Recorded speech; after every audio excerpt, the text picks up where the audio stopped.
प्रथमं शैलपुत्री च द्वितीयं ब्रह्मचारिणी तृतीयं चंद्रघंटेति कूष्मांडेति चतुर्थकं पंचमं स्कंदमातेति षष्ठं कात्यायनीति च सप्तमं कालरात्रि इति महागौरी इति चा अष्टमं नवमं सिद्धिदात्री च नवदुर्गा प्रकीर्तिता। अर्थात देवी की 9 मूर्तियां हैं जिन्हें नवदुर्गा कहते हैं।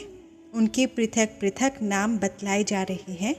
प्रथमम शैलपुत्री है, दूसरी मूर्ति का नाम ब्रह्मचारिणी है, तीसरा स्वरूप चंद्रघंटा के नाम से प्रसिद्ध है, चौथी माँ कुष्मांडा है, पांचवी दुर्गा का नाम स्कंद माता है, देवी के छठे रूप को कात्यायनी कहते हैं, सातवां कालरात्रि और आठवां स्वरूप महागौरी के नाम से प्रसिद्ध है। नवमी दुर्गा का नाम सिद्धिदात्री है। ये सब नाम सर्वज्ञ महात्मा वेद भगवान के द्वारा ही प्रतिपादित हुए हैं। तो आज की वीडियो में हम आपको बताने वाले हैं कि देवी दुर्गा के, देवी पार्वती के इन 9 स्वरूपों के मंत्र कौन से हैं और इन्हें कौन सा भोग अर्पित किया जाना चाहिए नवरात्रों के 9 दिनों में। और उन भोग को जब हम अर्पित करते हैं तो उससे आशीर्वाद स्वरूप हमें क्या प्राप्त होता है, या फिर ये कहिए हम जब भोग स्वरूप ये चीज़ें माता को अर्पित करते हैं तो माता हमें आशीर्वाद स्वरूप ये चीज़ें प्रदान करती हैं, जिनके बारे में हम आपको इस वीडियो में बताने वाले हैं। तो वीडियो में अंत तक ज़रूर बने रहिएगा। नवरात्रि के पावन अवसर पर भक्तजन माँ दुर्गा के 9 स्वरूपों की श्रद्धा और विधि विधान से पूजा अर्चना करते हैं। इस समय घरों में कलश स्थापित किया जाता है, दुर्गा सप्तशती का पाठ आरंभ होता है, देश भर में शक्तिपीठों और मंदिरों में भव्य मेले लगते हैं, रात्रि जागरण का आयोजन होता है और माँ के विविध रूपों की झांकियाँ सजाई जाती हैं। मान्यता है कि नवरात्रि के दिनों में भगवान श्री राम ने माँ शक्ति की उपासना की थी। उसी आराधना से उन्हें बल प्राप्त हुआ और उन्होंने रावण का वध किया। माँ के 9 स्वरूपों में पहला रूप है माँ शैलपुत्री का। ओम देवी शैलपुत्र्यै नमः। नवरात्र का पहला दिन घट स्थापना के साथ माता शैलपुत्री की पूजा अर्चना की जाती है। धार्मिक मान्यताओं के अनुसार प्रथम दिन माँ शैलपुत्री की पूजा अर्चना करने से साधक के विवाह में अगर कोई अड़चन आ रही है तो वो दूर हो जाती है।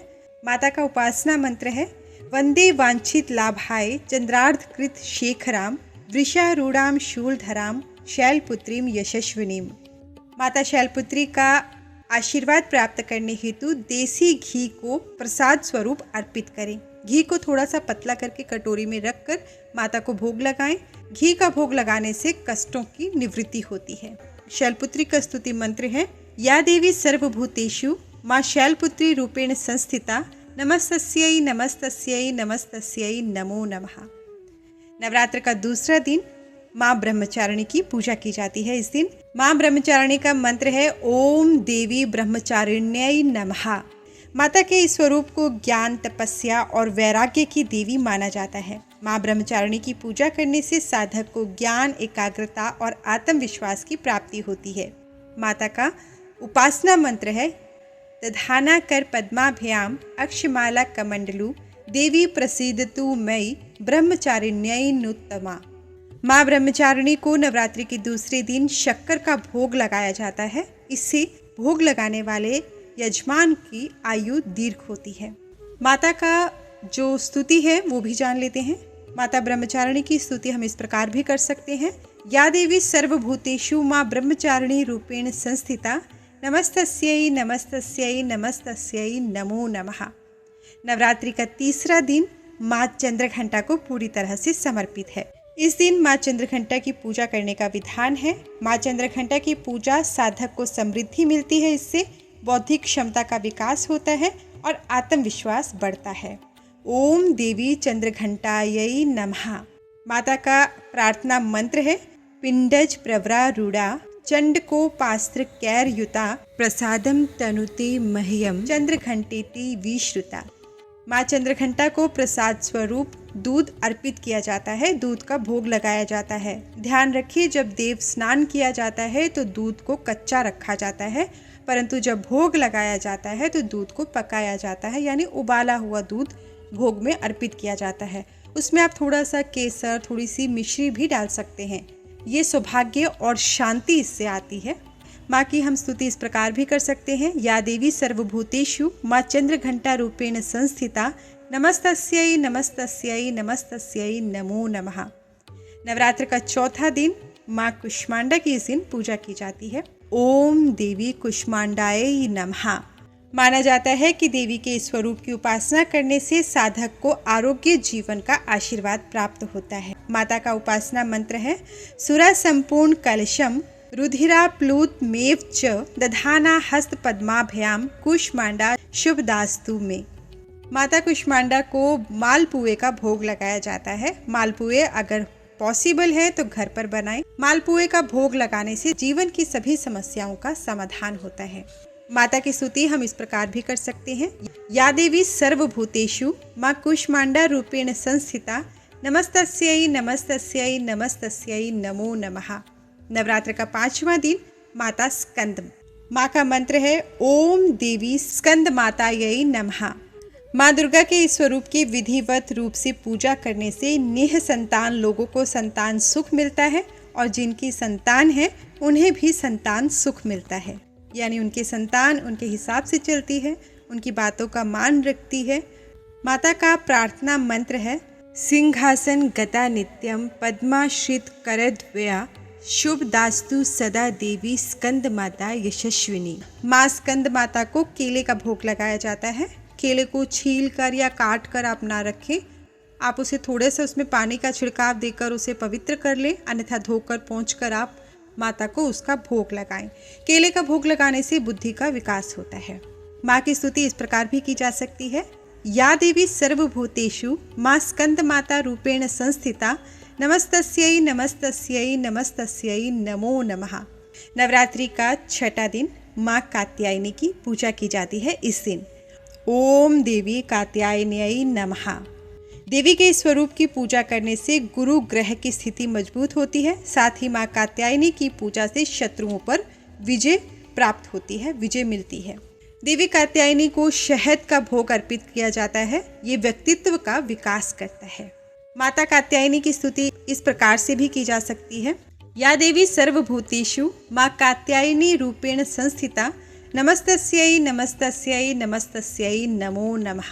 माँ कात्यायनी का प्रार्थना मंत्र है चंद्रहासो उज्ज्वल करा शार्दुल वर वाहना कात्यायनी शुभम दद्याद देवी दानव घातिनी। नवरात्रि का 7वां दिन माँ कालरात्रि की इस दिन पूजा की जाती है। ओम देवी कालरात्र्यै नमः। नवरात्रि के 7वें दिन में माँ कालरात्रि की उपासना करने का विधान है। धार्मिक मान्यताओं के अनुसार नवरात्रि में माँ काली की पूजा अर्चना करने से किसी भी प्रकार के भय से मुक्ति मिलती है। साथ ही अकाल मृत्यु का डर भी नहीं रहता। माँ कालरात्रि को गुड़ का भोग लगाया जाता है। इससे आर्थिक समस्याएं समाप्त होती हैं। माँ की स्तुति हम इस प्रकार भी कर सकते हैं एक वीणी जपा कर्णपुरा नग्ना खरा स्थिता लंबोष्टी कर्णिका कर्णी तैलाभ्यक्त शरीरणी वाम पादोल सल्लोह लता कंटक भूषणा वर्धन मूर्ध ध्वजा कृष्णा कालरात्रि भयंकरी। माता की स्तुति इस प्रकार भी की जा सकती है। यह हमने आपको उपासना मंत्र बताया, अभी आपको स्तुति बताएंगे। या देवी सर्वभूतेषु माँ कालरात्रि रूपेण संस्थिता नमस्तस्यै नमस्तस्यै नमस्तस्यै नमो नमः। नवरात्रि का 8वां दिन माँ गौरी। ओम देवी महागौर्यै नमः। माँ गौरी की इस दिन पूजा अर्चना की जाती है। माँ पार्वती के इस स्वरूप की आराधना करने से साधक के कई प्रकार के रोग व व्याधि से उसे मुक्ति मिलती है। साथ ही देवी महागौरी ग्रह दोष से भी मुक्ति दिलाती है। माँ गौरी का उपासना मंत्र है श्वेते वृषे समारूढ़ा श्वेतांबर धरा शुचिः महागौरी शुभम ददियान महादेव प्रमोददा। इस दिन माता महागौरी को नारियल अर्पित किया जाता है। नारियल का भोग लगाया जाता है। आप नारियल को फोड़कर उसके अंदर से गरी निकालकर माँ को अर्पित करें। इससे मनुष्य पाप मुक्त होता है और विभिन्न प्रकार के भौतिक सुख भोगता है।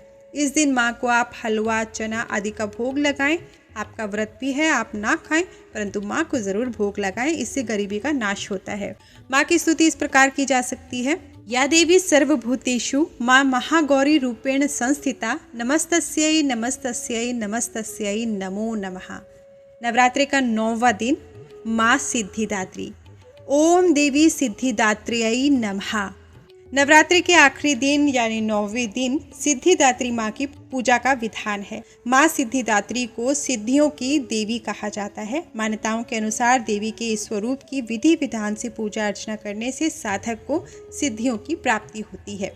इस दिन माँ को आप तरह तरह के व्यंजन बनाकर भोग लगाएं। हर तरह का टेस्टी खाना बनाएं, परंतु सात्विक खाना बनाएं और माँ को भोग लगाएं। माँ का प्रार्थना मंत्र है सिद्ध गंधर्व यक्षा द्यैर सुरैर मरैरपि सेव्यम माना सदा भूयात सिद्धिदा सिद्धिदायिनी। और माँ की स्तुति इस प्रकार भी की जा सकती है। या देवी सर्वभूतेषु माँ सिद्धिदात्री रूपेण संस्थिता नमस्तस्यै नमस्तस्यै नमस्तस्यै नमो नमः। साथ में आपको ये भी बताना चाहेंगे कि नवरात्रि के 9 दिन खाने पीने का थोड़ा आप ध्यान रखिए। अगर आप पूरे 9 दिन व्रत रख रहे हैं तो बात अलग है, परंतु अगर आप 2 दिन व्रत रख रहे हैं, पहला या आखिरी व्रत रख रहे हैं या फिर जो भी है, पर नवरात्रि के 9 दिन आपके घर में मांसाहार नहीं होना चाहिए। तामसिक भोजन कोई ना खाए, ये ध्यान रखिए। अगर आपने माता की चौकी रखी है, आप माता की नवरात्रों में पूजा करते हैं, तो इन बातों का बहुत ध्यान रखिए। अगर नहीं भी रखी है तो भी नवरात्रों में इन बातों का आप ध्यान रखिए। प्याज लहसुन आदि न खाएं, इससे उपासना आपकी जो है वो ऊपर की तरफ जाने की बजाय नीचे गिर जाती है। मूली नहीं खानी चाहिए। मूली जो है वो राहु ग्रह से संबंधित है, इसका सेवन नहीं करना चाहिए। इसका सेवन करने से रजोगुण तमोगुण में वृद्धि होती है। नवरात्रि के भोजन में हींग का प्रयोग नहीं किया जाता है, इस बात का विशेष ध्यान रखिएगा। और बासी भोजन नहीं खाना चाहिए, तो आप इस बात का ध्यान रखिए कि भोजन उतना ही बने कि बासी बचे ही ना। तो इन कुछ बातों का आप ध्यान रखिएगा। और विशेष तौर पर एक बात आपको कहना चाहते हैं, नवरात्रि में आपके पास गीता प्रेस गोरखपुर की दुर्गा सप्तशती की किताब होनी चाहिए। वो पुस्तक आपके पास ज़रूर होनी चाहिए। अगर आप उसका पाठ करना नहीं जानते हैं या आपके पास समय नहीं है, तो भी आप नवरात्रि में अपने माँ का जब आप चौकी रखते हैं, कलश स्थापना करते हैं, तो वहाँ पर दुर्गा सप्तशती की किताब को भी ज़रूर रखिए चौकी पर और फिर उसकी भी पूजा अर्चना ज़रूर करें। साथ में ही किस तरह से उसका पाठ कर सकते हैं, क्या चीज़ों का पाठ कर सकते हैं, वो भी हम आपको आगे की वीडियो में बताएंगे। परंतु आप इस किताब को अपने पास ज़रूर रखें, परंतु ध्यान रखिए कि आपके पास दुर्गा सप्तशती जो है वो गीता प्रेस की ही होनी चाहिए, क्योंकि इस पब्लिकेशन में गलतियाँ नहीं होती हैं, त्रुटियाँ नहीं होती हैं, तो आप बिना त्रुटियों के अच्छे से पाठ कर सकते हैं। सर्वे भवन्तु सुखिनः, सर्वे सन्तु निरामया, सर्वे भद्राणि पश्यन्तु, माँ कश्चित् दुख भाग भवेत्। सभी सुखी होवे, सभी रोग मुक्त रहें, सभी मंगलमय के साक्षी बने और किसी को भी दुख का भागी न बनना पड़े। इन्हीं मंगल कामनाओं के साथ जय माता दी। धन्यवाद।